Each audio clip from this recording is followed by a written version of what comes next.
Kelompok Houthi Yaman pada Selasa, 25 Juni 2024, mengklaim telah berhasil menargetkan kapal milik Israel, MSC Sarafeh, di Laut Arab. Adapun dalam operasi ini Houthi menggunakan rudal balistik baru, mereka baru saja menyelesaikan tahap uji coba dan diklaim berhasil.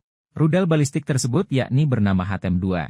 Inilah penampakan rudal balistik Houthi Hatem-2 yang baru pertama kali dipublikasi oleh Houthi. Rudal balistik baru Houthi memiliki kemampuan untuk mencapai sasaran secara akurat pada jarak jauh.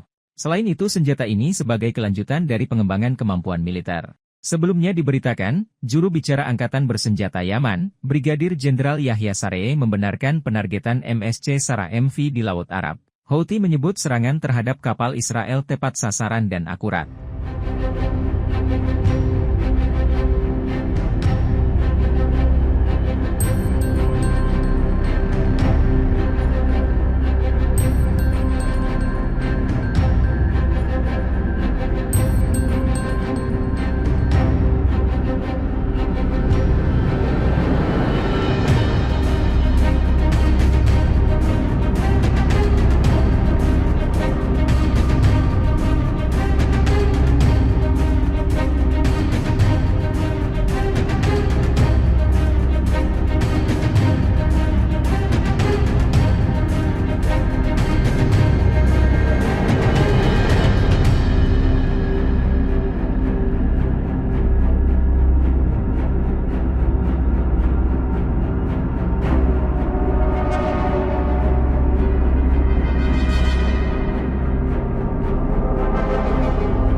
Download Tribun X sekarang, menghadirkan lokal menjadi Indonesia.